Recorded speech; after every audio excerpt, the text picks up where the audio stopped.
আসসালামু আলাইকুম বন্ধুরা, একটু ভিন্ন বিষয় নিয়ে আপনাদের সামনে হাজির হলাম।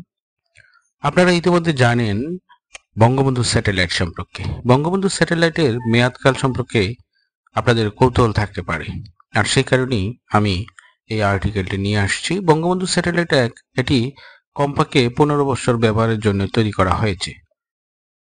উৎক্ষেপণের সময় থেকে এই স্যাটেলাইটের মেয়াদকাল 15 বছর হলেও এটি মেয়াদ আরও 3 বছর বাড়িয়ে 18 বছর সম্প্রসারিত করা সম্ভব বলে জানিয়েছেন এর সংশ্লিষ্ট কর্মকর্তারা।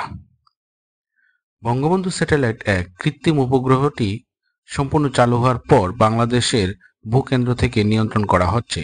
এই জন্য গাজীপুর জেলার জয়দেবপুর এবং রাঙ্গামাটির বেতবুনিয়ায় ভূকেন্দ্র তৈরি করা হয়। জয়দেবপুরের ভূকেন্দ্রটি হলো মূল স্টেশন, আর বেতবুনিয়া স্টেশনটি দ্বিতীয় মাধ্যম ব্যাকআপ হিসেবে রাখা হয়েছে। এছাড়া ইন্দোনেশিয়া এবং ফিলিপাইনে দুটি ভূ উপগ্রহ কেন্দ্র স্থাপিত হচ্ছে। সক্ষমতা কেনে তবে দেশের টাকা দেশেই থাকবে। এর মাধ্যমে ডিটিএইচ বা direct to home dish service চালু করা সম্ভব। বঙ্গবন্ধু স্যাটেলাইট 1 এর 40টি ট্রান্সপন্ডারের মোট ফ্রিকোয়েন্সি ক্ষমতা 1600 মেগাবাইট। এর ব্র্যান্ডিউথ ও ফ্রিকোয়েন্সি ব্যবহার করে ইন্টারনেটে বঞ্চিত অঞ্চল যেমন পার্বত্য ও হাওর এলাকায় উচ্চ গতির সম্পন্ন ইন্টারনেট সুবিধা দেওয়া সম্ভব। বড় প্রাকৃতিক দুর্যোগের সময় মোবাইল নেটওয়ার্ক অচল হয়ে পড়ে, তখন এর মাধ্যমে দুর্গত এলাকায় যোগাযোগ ব্যবস্থা চালু করা সম্ভব। এখন আমরা জানব বঙ্গবন্ধু স্যাটেলাইটের ফাইনাল রিপোর্ট। সেটা হচ্ছে, বঙ্গবন্ধু স্যাটেলাইটের প্রধান অসুবিধা হচ্ছে রাষ্ট্র এ থেকে তেমন কোনো অর্থ আয় করতে পারছে না।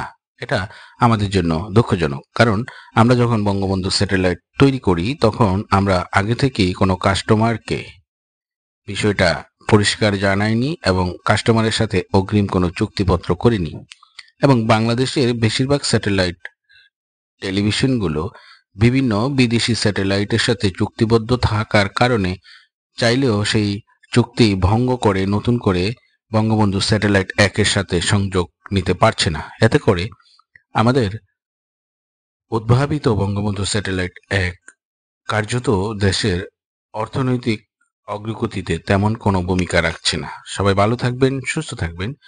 ভিডিওটি ভালো লাগলে লাইক, কমেন্ট, শেয়ার করবেন এবং যারা ইতিমধ্যে চ্যানেলটি সাবস্ক্রাইব করে পাশে আছেন তাদের ধন্যবাদ জানাচ্ছি। একই সাথে যারা এখন সাবস্ক্রাইব করছেন তাদের আরো বেশি ধন্যবাদ। আল্লাহ হাফেজ।